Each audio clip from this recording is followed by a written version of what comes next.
사도신경으로 신앙 고백 드리겠습니다. 나는 전능하신 아버지 하나님 천지의 창조주를 믿습니다. 나는 그의 유일하신 아들 우리 주 예수 그리스도를 믿습니다. 그는 성령으로 잉태되어 동정녀 마리아에게서 나시고 본디오 빌라도에게 고난을 받아 십자가에 못 박혀 죽으시고 장사된 지 사흘 만에 죽은 자 가운데서 다시 살아나셨으며 하늘에 오르시어 전능하신 아버지 하나님 우편에 앉아 계시다가 거기로부터 살아있는 자와 죽은 자를 심판하러 오십니다. 나는 성령을 믿으며 거룩한 공교회와 성도의 교제와 죄를 용서받는 것과 몸의 부활과 영생을 믿습니다. 아멘. 찬송가 442장 찬송 드리겠습니다.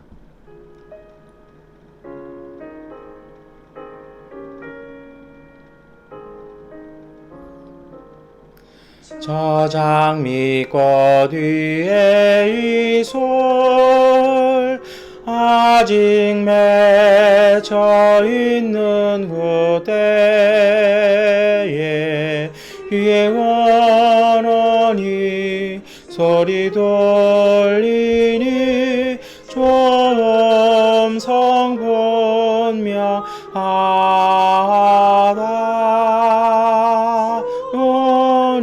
나와 동행을 하면서 나를 친구 삼으셨네. 우리 서로 받은 그 기쁨은 알 사람이 없도다. 그 정한 주의 음성 우는 새도 잠잠케 한다. 내게 돌리던 주의 음성이 늘 귀에 쟁쟁하다. 주님 나와 동행을 하면서 나를 친구 삼으셨네. 우리 서로 받은 그 기쁨은 알 사람이 없도다. 밤 깊도록 동산 안에 주와 함께 있으려 하나. 괴로운 세상에 할 일 많아서 날 가라 명하신다. 주님 나와 동행을 하면서 나를 친구 삼으셨네. 우리 서로 받은 그 기쁨은 알 사람이 없도다. 고린도후서 6장 4절부터 10절까지의 말씀을 세번역번 성경으로 함께 읽겠습니다. 우리는 무슨 일에서나 하나님의 일꾼답게 처신합니다. 우리는 많이 참으면서 환난과 궁핍과 곤경과 매맞음과 옥에갇힘과 난동과 수고와 잠을 자지 못함과 굶주림을 겪습니다. 또 우리는 순결과 지식과 인내와 친절과 성령의 감화와 거짓 없는 사랑과 진리의 말씀과 하나님의 능력으로 이 일을 합니다. 우리는 오른손과 왼손에 의해 무기를 들고 영광을 받거나 수치를 당하거나 비난을 받거나 칭찬을 받거나 그렇게 합니다.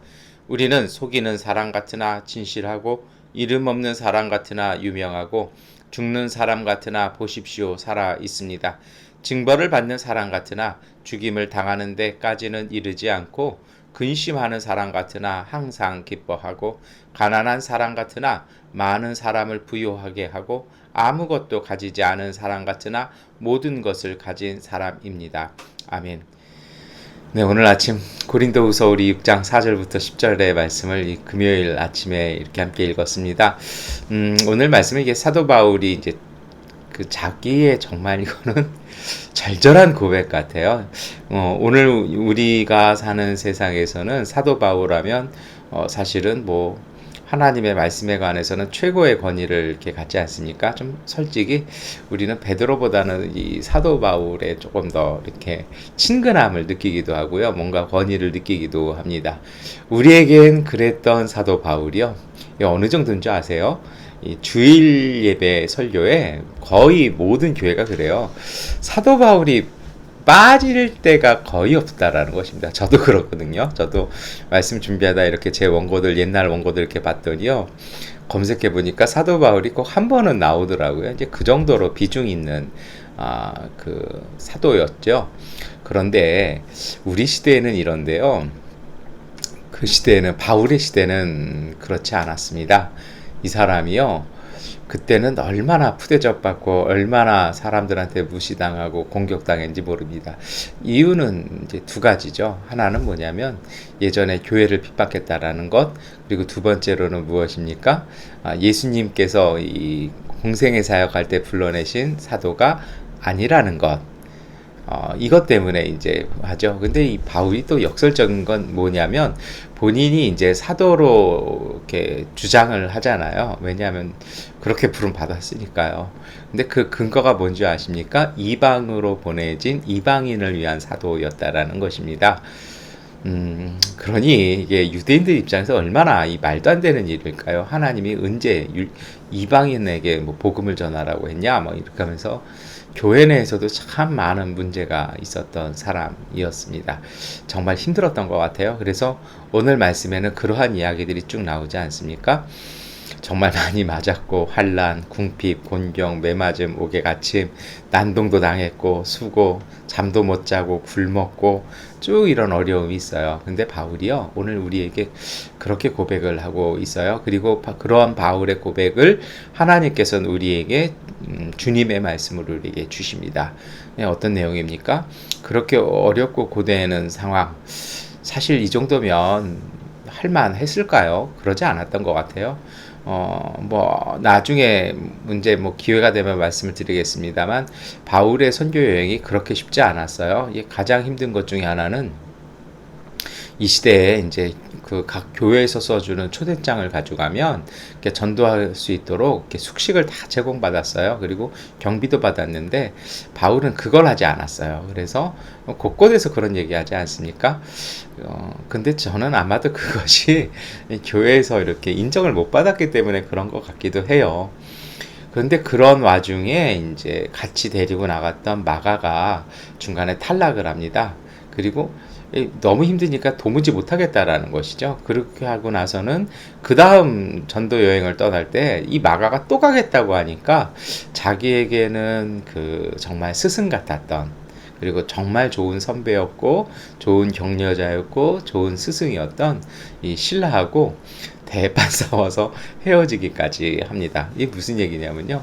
바울에게 있어서 어렵다고 고되다고 선교를 중간에 돌아가는 건 용납 못할 일이라는 것이죠. 어떻게 보면 좀 고지식하기도 해요. 근데 이러한 것엔 이유가 있었다라는 것입니다. 그 어렵고 고된 일 속에서도 바울은요, 그 환경 속에서도 자기가 일을 했던 것은 다른 것이라는 것입니다. 그것이 바로 6절부터 쭉 이제 마지막 절까지 나오는 말씀이죠.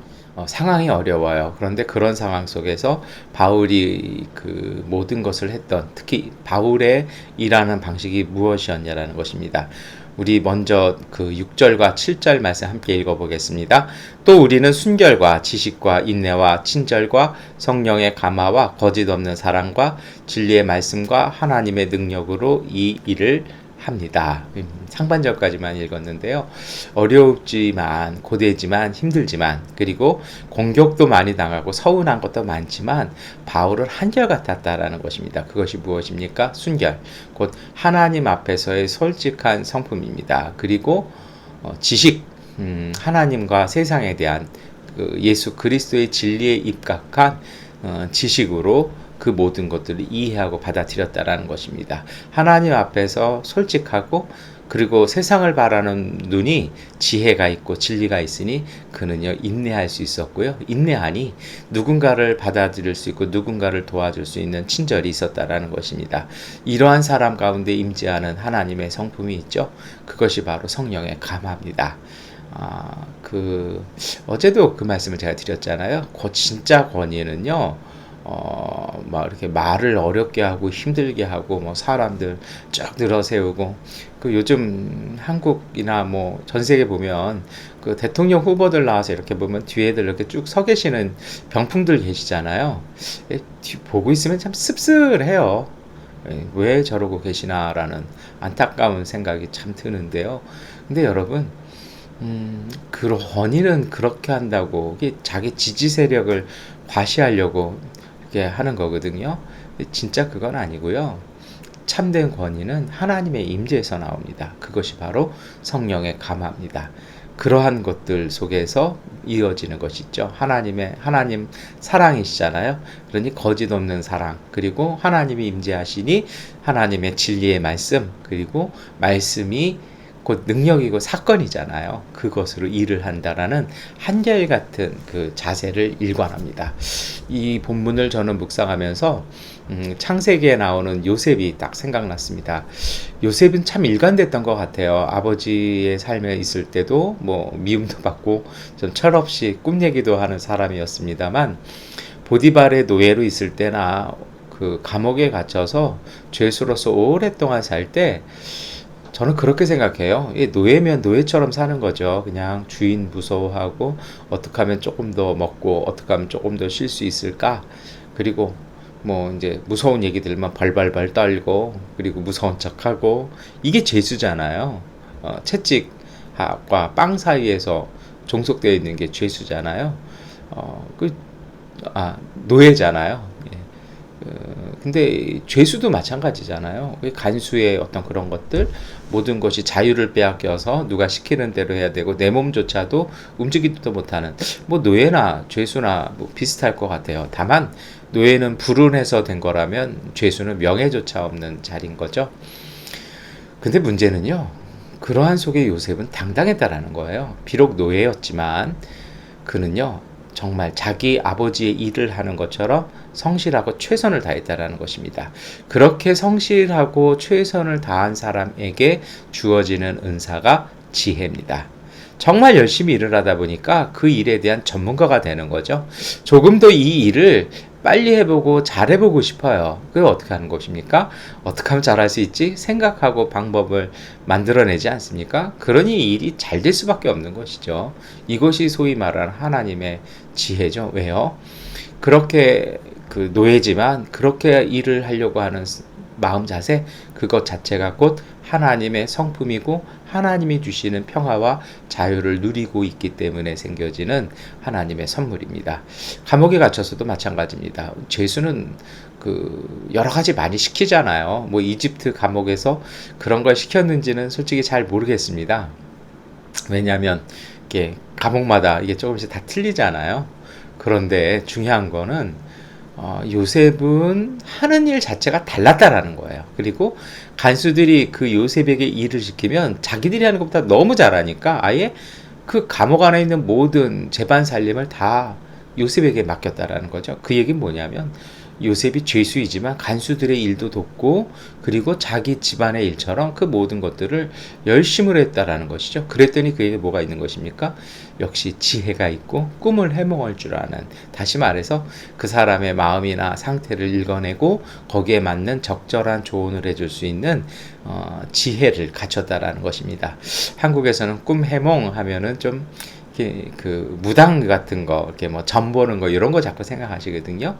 근데 이제 그쪽 동네에서 그게 아니라 이제 심리 상태나 상황을 풀어주고 그리고 이제 적절한 조언을 해주는 게 꿈 해몽가 역할. 그래서 그것을 박사라고도 이야기를 합니다.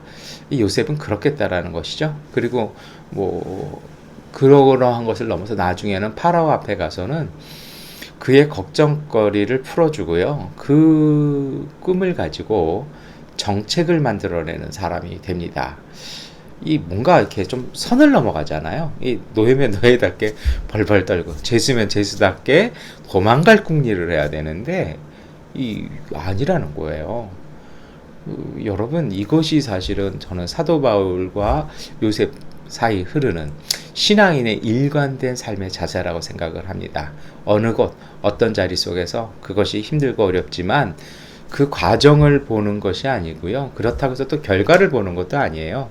모든 자리 모든 순간 속에서 하나님이 주시는 성품을 가지고 모든 것을 하나님 앞에서 성실함으로 최선을 다하는 신앙인, 그러한 신앙인을 통해서 하나님의 놀라운 역사를 이루어냅니다.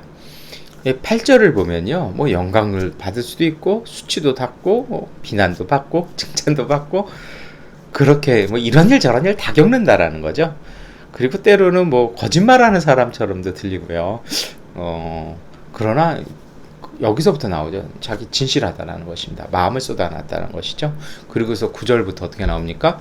언뜻 보기에는 정말 그 명예 없는 사람처럼도 보이고 다 죽은 사람. 왜요? 많이 맞았잖아요.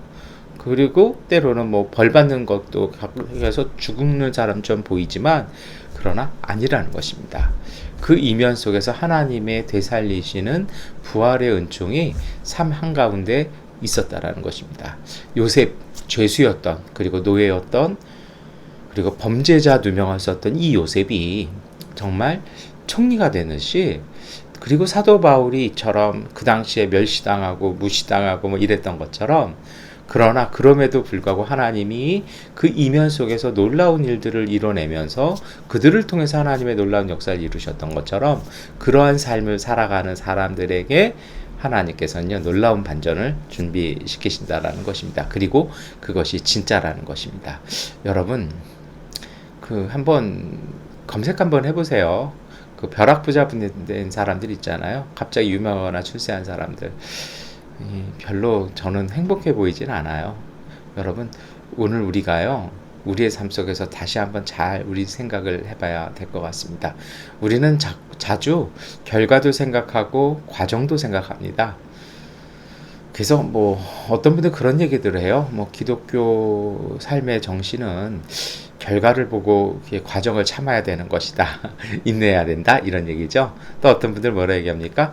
결과를 보지 말고 우리 과정을 성실하게 잘 합시다. 이런 얘기도 하세요. 저도 가끔 그렇게 설교하잖아요.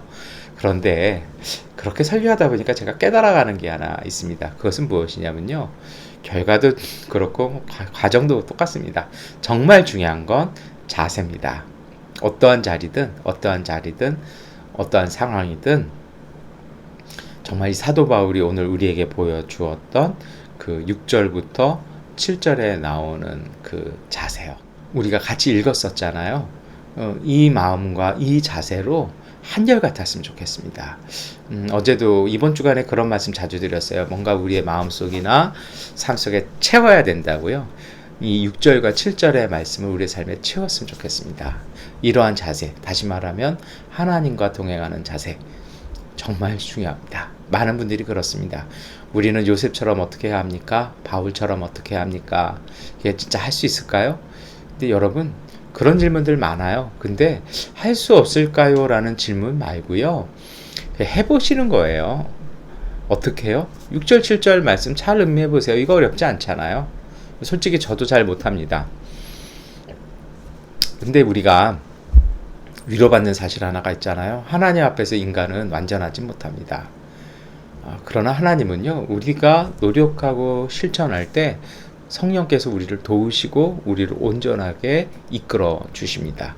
그 믿음을 가지고 여러분 우리가요 정말 이러한 삶이 되도록 정말 하나님 앞에서 순결할 수 있도록 주님 앞에서 그리고 세상 앞에서 조금 더 지식을 쌓아감을 통해서 인내하고 그 인내하는 마음으로 누군가에게 또 모든 이들에게 친절하며 매 순간순간마다 성령이 주시는 감동과 감화를 가지고 거짓 없는 사랑으로 하나님의 말씀과 주님의 능력으로 모든 일을 행하는 사람.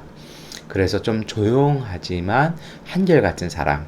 드러나지는 않지만 묵직함이 있는 그러한 삶의 실천을 우리가 했으면 좋겠습니다. 우리의 말부터 그리고 우리가 시간이 날 때 여러 가지 어제도 말씀드렸습니다만 헛된 생각들이 아니라 정말 이렇게 책 한 권, 성경 말씀 한 절이라도 깊이 생각하고 깊이 묵상하고 누군가의 말이 아니라 누군가의 마음을 들어주고요. 모든 일에 그냥 수고가 아니라 그 수고 위에 마음을 더하는 그 진심을 담는 그러한 삶으로 살아가신다라면 여러분 그 삶이 계속해서 이어진다라면 비록 중간에 넘어진다 할지라도 하나님께서 일으켜 세우셔서 걷게 하시고 뛰게 하실 것입니다. 오늘 우리 교회가 이 믿음으로 행복한 우리 성도의 삶 되시기를 축원합니다. 기도하겠습니다.